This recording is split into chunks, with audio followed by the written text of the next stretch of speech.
Hello friends, and welcome to Escaping the Mouse with your host, me, Buck Roll.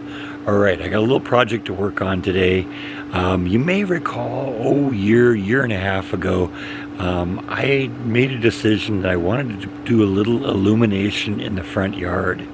I've mentioned before that I live on a block that actually pretty dark. There's no street lights, and I didn't really want to, that's one of the things I really like about the neighborhood is that it is very dark, because when it's night I like it to be dark and quiet here, and that's great, but I wanted to be able to light up the house a little bit, and I got some inspiration from one of my neighbors who had put some low voltage lighting in the trees and had the lights pointing up, and they were lighting up the canopy of the underside of the trees. And I did that, and I really liked what I did. Like I said, I got inspired by another neighbor that done the same thing, but I always thought they sort of overdid it a little bit. So I did it just a little bit more subtle, just a couple lights in the trees, just to create just the tiniest amount of light, and that was great. But I knew at the time that the power supply that I'd put out in the yard was installed in such a way that it wasn't going to last forever. The problem is I built a little frame wood thing out of it for it, and that wood has begun to deteriorate. So I decided when I was taking it apart for the Halloween thing last week that it's time to do something a little bit more permanent for that. And I think what I really want to do is I just want to move that power supply into the garage. And so what I'm going to do today is we're going to lengthen the wire on that controller and move it into the garage. Now, I've already got a long wire on it, and I'm going to probably double the length of the wire, but the beauty is the controller on this thing is alternating current, or AC, and so I can make a very, very long cable on that without having a problem. So that's a good thing, but what I'm going to have to do is lengthen that wire and lengthen it in such a way that will make it waterproof so that it can hold up in the yard.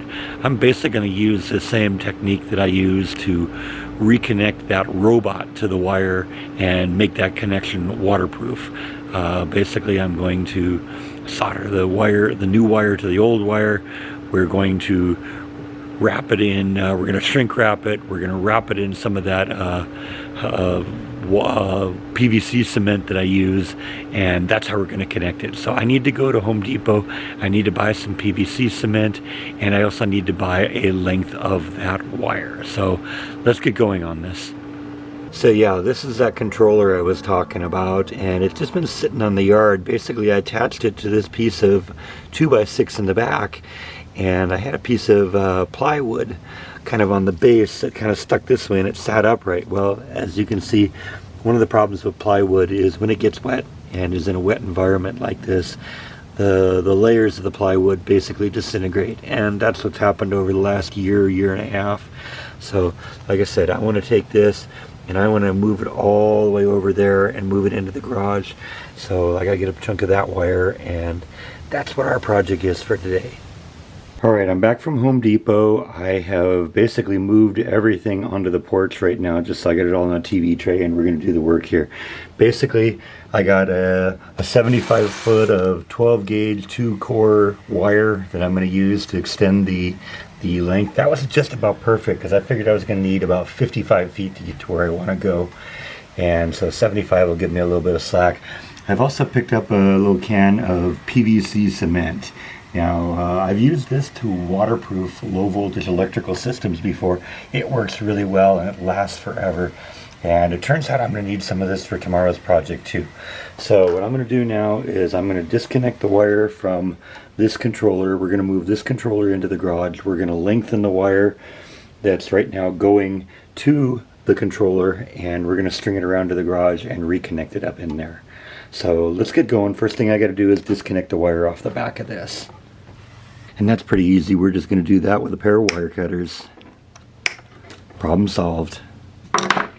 Alright, so I've got the wire cut up. I have stripped the insulation off of both ends of the wire, and now I'm going to do what they call tinning it, which basically means I'm just going to coat the wire with solder. That way when I get the two halves soldered, I can kind of make them stick together and get them soldered together, and then they'll be one piece. Alright, I got the two wires connected. Now what I'm going to do is I'm just going to seal it up. I'm going to water seal it with this PVC cement. Like I said, that isn't the typical use for this thing, but I've used it before and it creates a really great waterproof seal on low voltage electrical items here. And then I'm going to protect it with some heat shrink, which will, increase the protection for the wire underneath. Alright, a little bit of time has passed. I've allowed the wire to kind of dry and get the glue all kind of sealed up. And I've actually routed it over here into the garage. And this is kind of where I was thinking I wanted to have the controller. However, there's one little problem I'm going to have to deal with, and I'm actually going to have to move that. And I think what I'm going to do is I'm going to move it over to this wall here. And let me explain why. Part of what makes this thing work is this little electric eye. And the electric eye is programmed so if it's light out, it sends a signal to the controller and the controller doesn't come on. But when the light level drops below a certain level, the sensor picks it up and it triggers the controller to come on, and I can program the controller either to stay on all the time when it's a certain darkness or run for a certain number of hours. And unfortunately, I didn't build this thing close enough to an outside wall where I can have that thing out where it's going to be able to see the light. So I got to move this thing, I think, over to this wall over here, and then the garage door is right there and I'll be able to run the electric eye out. So I think that's the first thing I want to do, is plug that thing in, or hang that thing on the wall over here right above the sprinkler controller, and at that point then I can easily route the electric eye outside.